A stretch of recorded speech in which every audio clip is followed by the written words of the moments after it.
నమస్కారం. అదృష్టం కార్యక్రమానికి స్వాగతం. కుజుడు ఉచ్చస్థితిలో శత్రు రాశిలో అష్టమంలో ఉంటే దోషమా? జాతకంలో మోక్షత్రయం అంటే ఏంటి? మరియు జాతక సమస్యలకు పరిహారాలు తెలియజేయడానికి మనతో ఉన్నారు ప్రముఖ ఆధ్యాత్మికవేత్త జ్యోతిష్యులు నాగరాజు సుద్దపల్లి గారు. వారిని అడిగి మరిన్ని విషయాలు తెలుసుకుందాం. నమస్కారం గురువు గారు. నమస్తే గురువు గారు, కుజుడు ఉచ్చస్థితిలో శత్రు రాశిలో అష్టమంలో ఉంటే దోషమా? అందరికీ నమస్కారం అండి. గురుభ్యో నమః. ఇక్కడ మనందరికీ తెలుసు, కుజుడు మకర రాశిలో ఉచ్చస్థితి. మకర రాశి కుజుడికి శత్రు రాశి అయినప్పటికీ అక్కడ ఉచ్చస్థానం ఆయనకి. అది మిథున లగ్నం అయితే 8వ ఇల్లు అవుతుంది కదా. మరి అది యోగమా దోషమా? మనం ఆలోచిస్తే జనరల్గా 8వ స్థానంలో కుజుడు ఉచ్చస్థితిలో కానీ స్వస్థానాల్లో కానీ ఉంటే, ఇక్కడ కుజుడికి మాత్రమే ప్రత్యేకంగా ఉచ్చస్థితి కన్నా స్వస్థానంలో ఎక్కువ మంచి ఫలితం ఉంటుంది. ఉచ్చస్థితి శత్రురాశి, కానీ స్వస్థానం ఆయన సొంత ఇల్లు కాబట్టి నేను గమనించిన దాంట్లో చెప్తున్నా మీకు. నేను 8వ ఇల్లు రహస్యాలను ఛేదించే దాంట్లో, అంటే రహస్యమైనటువంటి విషయాలను బయటికి తీసే దాంట్లో, లేదా పరిశోధనలు చేసే దాంట్లో, లేదా లోతుగా రీసెర్చ్ చేసే వాళ్ళు ఉంటారు కదా, వాళ్ళకి ఈ అష్టమ కుజుడు బాగా ఉపయోగపడతాడు. అందుకనే నేను చాలామందికి చెప్తాను, అష్టమ కుజుడు కానీ ఉన్నటువంటి వాళ్ళు, కుజదోషం ఉన్నటువంటి వాళ్ళకి చాలామందికి చెప్తాను, అందులో అష్టమ కుజుడు కానీ ఉన్నట్లయితే డాక్టర్ వృత్తిలో, అంటే వాళ్ళు లోతుగా సర్జరీ చేయటం కానీ, సర్జరీ చేసే వాళ్ళకైతే ఆ కుజదోషం వర్తించినట్టు నేను చూడలేదు అసలు. డాక్టర్స్గా ఉండి, ఎందుకంటే నేను చాలా పెద్ద అంటే ఇవన్నీ చెప్పకూడదు వాస్తవంగా,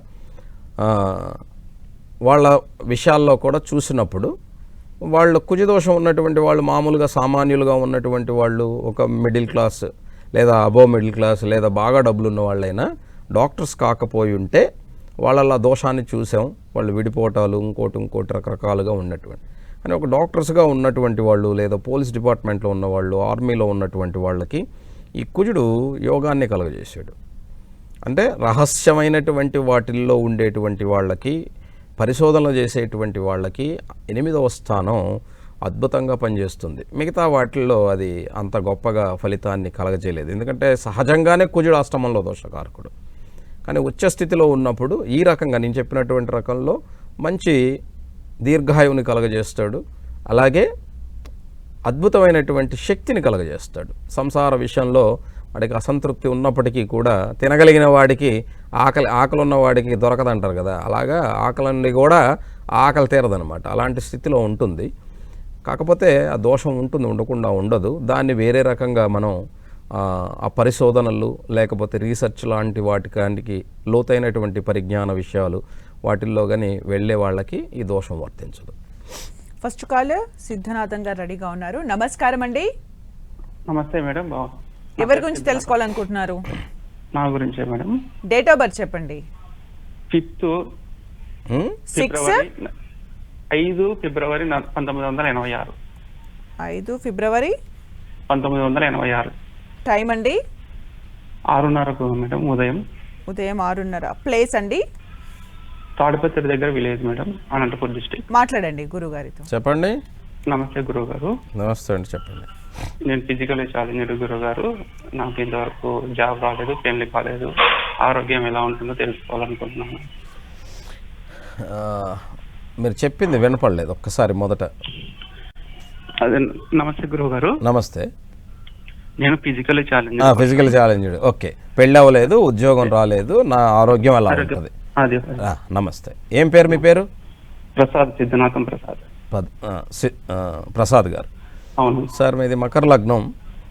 అవును. లగ్నం నుంచి ఇక్కడ మనం జాతకంలో చూసుకుంటే శుక్ర బుధ రవిల యొక్క కలయిక, అలాగే 2వ ఇంట్లో గురు, 4వ ఇంట్లో రాహు, అలాగే దశమంలో కేతు, ఏకాదశ కుజ శని చంద్రుడి యొక్క కలయిక, అంటే వృశ్చిక రాశి, జ్యేష్ఠ నక్షత్రం. సంపూర్ణమైనటువంటి కాలసర్పయోగం ఉన్నటువంటి జాతకం. అందులో మీకు ఇప్పుడు చంద్రమహాదశ జరుగుతుంది, చంద్రుల్లో బుధుడి యొక్క అంతర్దశ జరుగుతుందండి. మీకు ఇక్కడ జన్మజాతక రీత్యా ఈ ఆగస్టు 22 లోపుగా ఏదైనా ఒక డిపార్ట్మెంట్కి సంబంధించో లేకపోతే ఇంకోటో ట్రై చేయండి, వదలకండి. సార్ నాకు ఏమంటారు వయసు లేదు అంటే నేనేం చేయలేను, కానీ వాస్తవంగా ఫైనల్గా ఇక్కడ ఒకటి ట్రై చేయండి. ఇది ఇక్కడ ఉన్నటువంటి అవకాశం. ఇక్కడ పోతే స్వయం కృషితో ఎదిగేదానికి అవకాశం ఉన్నది. జన్మజాతకంలో సంపూర్ణమైనటువంటి కాలసర్పయోగం వలన చిన్న చిన్న ఇబ్బందులు కలుగుతూ ఉంటాయి. ఇక్కడ మొక్కొచ్చినటువంటి గింజల్ని పక్షులకు వేసే ప్రయత్నం చేయండి. తర్వాత ఆరోగ్యానికి సంబంధించినంత వరకు మీకు ఇప్పుడు చంద్రదశ జరుగుతుంది కాబట్టి చంద్రుడు సప్తమాధిపతి లాభంలో ఉన్నాడు, ఆరోగ్య స్థానాధిపతి లగ్నంలో ఉన్నాడు. ఇక్కడ జాతకంలో మీకు 6వ స్థానాధిపతి 8వ స్థానాధిపతి ఇక్కడ లగ్నంలోనే ఉన్నారు. అలాగే శుక్రుడి లగ్నానికి యోగకారకుడై ఉన్నప్పటికీ కూడా శని లాభంలో ఉండి ఆ లగ్నాన్ని చూస్తూ ఉన్నాడు. కాబట్టి భయపడకండి, ఏమి భయపడాల్సిన అవసరం లేదు. ఇక మీదట ఆరోగ్యం అనేది స్వల్పమైనటువంటి ఇబ్బందులు కలుగుతూ ఉంటాయి. మీరు మానసికంగా బలంగా ఉండటం కోసం మెడిటేషన్ చేయండి. మెడిటేషను చాలా ఉపయోగపడుతుందండి. ఎందుకంటే ఎప్పుడూ కూడా కాన్సన్ట్రేషన్ అంటాం కదా, మానసికమైనటువంటి ఒత్తిడిని జయించాలి అన్నా మానసికంగా మనం బలంగా ఉండాలి. ఆ ప్రయత్నం చేయండి, తప్పకుండా మీకు బాగుంటుంది. మరో కాలర్ పద్మావతి గారు ఈస్ట్ గోదావరి నుంచి రెడీగా ఉన్నారు. నమస్కారం అండి పద్మావతి గారు. నమస్తే అండి. ఎవరి గురించి తెలుసుకోవాలనుకుంటున్నారు? నా గురించేనండి. డేట్ ఆఫ్ బర్త్ చెప్పండి. నాది డేట్ ఆఫ్ బర్త్ 1974 ఆషాఢ మాసం శుక్రవారం సాయంత్రం 6 గంటల 6:15 మధ్య అండి. అంటే డేట్ మంత్ తెలీదా అండి? తెలియదండి, అలా చెప్పారు పెద్దలు. నేను ఎప్పుడు జాతకం చూపించుకోలేదండి, ఇదే ఫస్ట్ టైం. సరే, అది నేను సెర్చ్ చేయాలంటమ్మా టైం పడుతుంది. నేను ఆషాఢ మాసానికి వెళ్ళాలి అంటే జూలై నెలకి వెళ్ళాలి, మళ్ళీ నేను అది చూసుకోవాలి, టైం పడుతుంది. ఇక్కడ లైవ్లో కుదరదమ్మా. మీరు ఇంకొకసారి మీరు మీ డేట్ ఆఫ్ బర్త్ నేరుగా గూగుల్కి వెళ్ళి చెప్తే మీ డేట్ వస్తుంది, దాన్ని ఒకసారి చెప్పండి నాకు. ఓకే, ఇప్పుడు అంత టైం ఉండదు ఇక్కడ లైవ్ కాబట్టి. మరో కాలర్ రాధిక గారు రెడీగా ఉన్నారు. నమస్కారం అండి రాధిక గారు. హలో మేడం, ఎవరి గురించి తెలుసుకోవాలనుకుంటున్నారు? మా బాబు గురించి మేడం. డేట్ ఆఫ్ బర్త్ చెప్పండి. 5/7/2007 okay okay 2007 madam. Okay, time అండి? ఉదయం 4:43 మేడం. ప్లేస్ అండి? గుంటూరు దగ్గర ఒక చిన్న పల్లెటూరు. ఓకే, మాట్లాడండి గురువు. 4:43 గారు. ఉదయమా? అవును గురువు గారు. ఏం చెప్పండి అమ్మా, ఏం తెలుసుకోవాలి? నమస్తే అండి. అదే బాబుకి చూపించినప్పుడు 9లో రాహు ఉన్నారన్నారండి, దానివల్ల ఏమైనా దోషం? అసలు బాబుకి ఏమైనా పరిహారాలు చేసుకోవాలి, ఏమేమి పరిహారాలు చేసుకోవాలి చేసుకుందామని గురువు గారు. ఇక్కడ లగ్నం వచ్చేసి అయింది మిథున లగ్నం. లగ్నంలో రవి బుధుడు వక్రించి ఉన్నారు, రవి బుధులు ఉన్నారు. కుటుంబ స్థానంలో ఇక్కడ శని, చంద్రుడు కూడా 9వ ఇంట్లో ఉన్నాడు, పరివర్తన యోగం ఉన్నది. రాహు 9వ ఇంట్లో ఉన్నాడు, అది శతభిష నక్షత్రంలో తన సొంత నక్షత్రంలో ఉన్నాడు. ఈయన కూడా చంద్రుడు కూడా శతభిషంలో ఉన్నాడు. చంద్రరాహువుల యొక్క కలయిక 9వ ఇంట్లో ఉన్నది. 9వ స్థానానికి అధిపతి భాగ్యంలో, అంటే డబ్బు స్థానాన్ని చూసేటప్పుడు 2, 5, 9, 11ని మనం గమనిస్తే 2వ స్థానాధిపతి భాగ్యంలో, భాగ్యాధిపతి 2లో, అది మంచిదే. కుంభంలో రాహు మంచిదే, కానీ చంద్రరాహుల కలయిక మంచిది కాదు. దీనివల్ల ఇబ్బంది కలుగుతుంది. కాబట్టి చంద్రరాహుల యొక్క కలయిక ఉన్నటువంటి వాళ్ళకి అమ్మవారి యొక్క ఆరాధన మంచిది. అమ్మవారి ఆరాధన అంటే అది ఏ అమ్మవారైనా పర్వాలేదు, ఎందుకంటే మనం చూసే దృష్టిని బట్టి ఉంటుంది. భగవంతునికి 1000 నామాలు 1000 రూపాలు, మనం ఏదైనా కానీ ఫలానా అని చెప్పే హక్కు ఎవరికి లేదు. కాకపోతే మన వాళ్ళు చెప్తూ ఉంటారు వాళ్ళ ఇష్టానికి. అమ్మవారు అనేది అమ్మవారే, అది మీ ఇష్టం ఎవరైనా, ఎందుకంటే మీ యొక్క దృష్టిలో మీకు ఎలా కనపడితే అలాగే. కాబట్టి ఈ చంద్రరాహుల కలయిక అమ్మవారి యొక్క ఆరాధన మంచిది. అమ్మవారికి అభిషేకం చేసుకోవడం, అమ్మవారికి దీపం పెట్టడం, ఇలాగా మనం చేయొచ్చు. ఇకపోతే అది ఎలా గురువుగారు అంటారు, మీ అందరికీ నేను ఒకటి చెప్తాను. మాతంగి అని సరస్వతి, మన నీల సరస్వతి అంటాం అమ్మవారిని. జనరల్గా సరస్వతి చేతుల్లో ఏముంటాయి? జపమాల, వేదాలు, ఓకే, అలాగే వీణ, అంకుశం ఏదో ఉంటుంది ఆవిడకి. కానీ నీల సరస్వతి చేతిలో వీణతో పాటుగా ఖడ్గం ఉంటుంది, మెడలో పుర్రెల మాల వేస్తారు. అంటే ఒక్కొక్కళ్ళ యొక్క దృష్టి అమ్మవారిని ఏ విధంగా చూడాలో ఆ దృష్టిని బట్టి ఉంటుంది. సరస్వతికి ఖడ్గంతో ఏం పని అంటే విద్య, యుద్ధ విద్య కదా. ఖడ్గంతో ఏం పని అని అడగకూడదు. యుద్ధ విద్యలు తెలుసు, విద్యలకెల్లా తల్లి ఆమె, అన్ని విద్యలకు తల్లి ఆవిడ. కాబట్టి ఖడ్గం ఉంటుందన్నమాట. కాబట్టి చూసే దృష్టిని బట్టి ఉంటుంది దేవతని మనం ఆవాహన చేసుకోవటం. అందుకు చెప్తున్నాను అనమాట, రూపం భగవంతునికి ఎవడు ఎలా అన్నది వాడి దర్శనాన్ని బట్టి ఉన్నది తప్ప నిజంగా భగవంతునికి రూపం లేనే లేదు. ఓకే, మనం మనుషులం కాబట్టి ఒక రూపంలో చూసుకుంటాం. కాబట్టి అందుకే చెప్తున్నాను, అమ్మవారి ఆరాధన అది మీకు నచ్చిన అమ్మవారు ఎవరైనా కావచ్చు. ఫలానా చేయమని చెప్పే హక్కు నాకు లేదు, కానీ మన వాళ్ళు చెప్తుంటారు కాబట్టి అది చేయండి. ఇంకపోతే సప్తమాధిపతి 6లో ఉన్నాడు, ఇది కూడా దోషమే. వివాహ స్థానాధిపతి 6వ ఇంట్లో ఉండటం దోషం. కాబట్టి దీనివల్ల కుటుంబ దోషము ఇక్కడ అలాగే వివాహ దోషము ఉన్నాయి. కాబట్టి ఆవిడ ఆరాధన చేసుకుంటే సరిపోతుంది. అలాగే గురువు కాబట్టి సప్తమాధిపతి 6లో ఉన్నందువల్ల గురువుని దక్షిణామూర్తి అంటాం. ఈ గురువు దక్షిణామూర్తి అనటం ఏమిటంటే, వాస్తవాన్ని మీ అందరికీ చెప్పేది ఏమిటంటే, మీ వాడు ఎంత తెలివైనా పెళ్ళైన తర్వాత పెళ్ళాం దగ్గర పప్పులు ఉడకవు.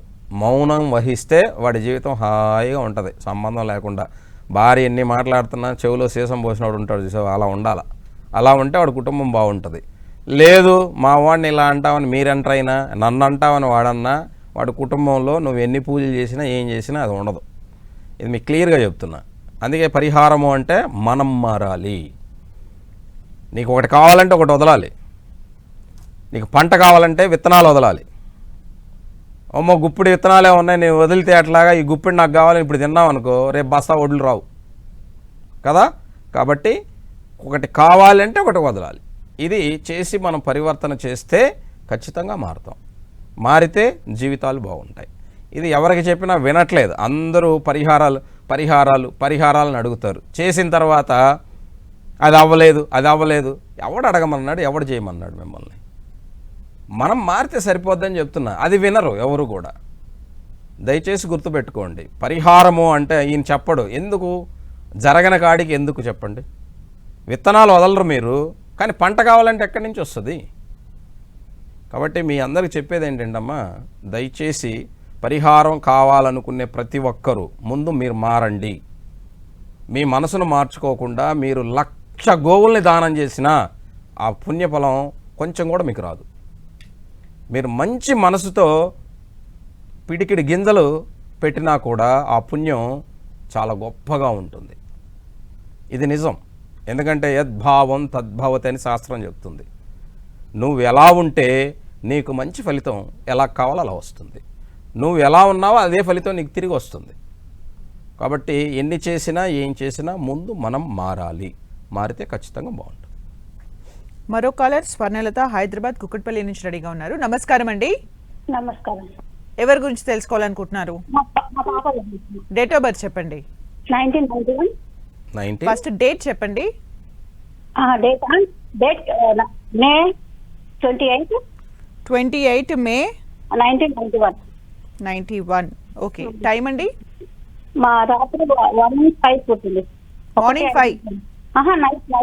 నైట్ 1:05. ఓకే. ప్లేస్ అండి? కుకుడుపల్లి. ఓకే, మాట్లాడండి గురువు గారితో. నమస్కారం. నమస్తే అమ్మా, చెప్పండి. అమ్మాయి మ్యారేజ్ గురించి అడగామని. మీరు ఇచ్చినటువంటి డేట్ ఆఫ్ బర్త్కి లగ్నం ఇక్కడ జన్మజాతకంలో ఏమిది కుంభలగ్నం, రాశి ఏమిది వృశ్చిక రాశి, అనురాధ నక్షత్రం 1వ పాదం, సప్తమాధిపతి సూర్యుడు. సూర్యుడు 4లో ఉన్నాడు, పరాక్రమంలో బుధుడు, పంచమ శుక్రకేతువులు, 6వ ఇంట్లో గురుకుజులు, దశమ చంద్రుడు, ఏకాదశి రాహు, 12వ ఇంట్లో శని వక్రించి ఉన్నటువంటి జాతకం. ఇక్కడ కుజచంద్రులకు పరివర్తన యోగం, నీచంలో ఉన్నప్పటికీ కూడా పరివర్తన యోగం ఉన్నటువంటి జాతకం. కేతు మహాదశ జరుగుతూ ఉన్నది. వివాహానికి ఇప్పుడు అనుకూలమైన సమయమే, అందులో ఎటువంటి సందేహం లేదు. కాబట్టి వివాహానికి మీరు వెళ్ళవచ్చు. ఇప్పుడు ముహూర్తాలు రేపు మొదలైన తర్వాత తప్పకుండా ఆ పాప దీనికోసం మీరు వెళ్ళవచ్చు, ప్రయత్నం చేయండి. మరో కాలర్ నవనీత గజ్వేల్ నుంచి రెడీగా ఉన్నారు. నమస్కారం అండి నవనీత గారు. నమస్తే అండి. ఎవరి గురించి తెలుసుకోవాలనుకుంటున్నారు? మా పెద్ద పాప జాతకం గురించి తెలుసుకోవాలనుకుంటున్నామండి. డేట్ ఆఫ్ బర్త్ చెప్పండి. March 30 March 2015. 30 మార్చ్ 2015. ఈవినింగ్ 4:30 అండి, వెనస్డే రోజు. ఈవినింగ్ 4:30. ప్లేస్ అండి? ప్లేస్ గజ్వేల్ అండి మరి. ఓకే, మాట్లాడండి. అమ్మా ఒక్క నిమిషం. 13 30 30 సార్. 30 మార్చి 2015. 2015. ఏ రోజు వచ్చింది తల్లి?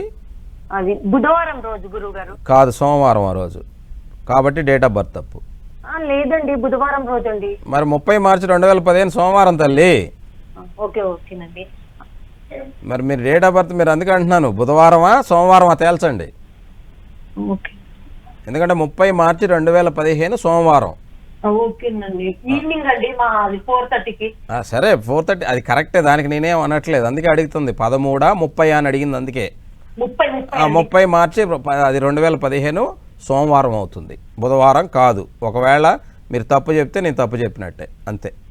ఇక్కడ లగ్నం సింహలగ్నం, రాశి వచ్చి కర్కాటక రాశి, ఆశ్లేష నక్షత్రం 2వ పాదం. లగ్నం నుంచి 2వ ఇంట్లో రాహు, విద్యాస్థానంలో శని వక్రించి, అష్టమంలో బుధుడు రవి కేతు, 9వ ఇంట్లో కుజ శుక్రుల కలయిక, 12వ ఇంట్లో గురు చంద్రుల యొక్క కలయిక. ఈ జాతకంలో వాస్తవానికి ఒక గంట ముందు పుట్టుంటే జాతకం అద్భుతమైనటువంటి జాతకం అయ్యేది. 2 మహాపురుష యోగాలు, చాలా చాలా గొప్ప యోగాలు ఉండేవి. సరే, అయినప్పటికీ కూడా ఇక్కడ జన్మజాతకంలో కుజుడు మాత్రమే భాగ్యరాశిలో దశమ పరాక్రమాధిపతి శుక్రునితో విద్యాస్థానాధిపతి భాగ్యాధిపతి కలిసి ఉన్నారు. వాస్తవానికి వాళ్ళిద్దరు జనరల్గా శుక్ర కుజుల యొక్క కలయిక అంత మంచిది కాదని చెప్తారు, నిజమే అది. కానీ లక్ష్మీ యోగం ఉన్నప్పటికీ ఆ యోగం సగం ఇబ్బంది పడుతుంది. కాబట్టి వ్యయంలో పంచమాధిపతి వ్యయంలో ఉచ్చస్థితిలో చంద్రుడితో ఉన్నాడు, దోషాన్ని కలగజేస్తుంది. కాబట్టి ఈ జాతకంలో ఆరోగ్యరీత్యా చాలా జాగ్రత్తగా ఉండాలి పాప. అలాగే ఇక మీదట విద్యాస్థానంలో ఉన్నటువంటి శని వలన తల్లి చాలా శ్రద్ధ తీసుకోవాలి ఈ పాప మీద.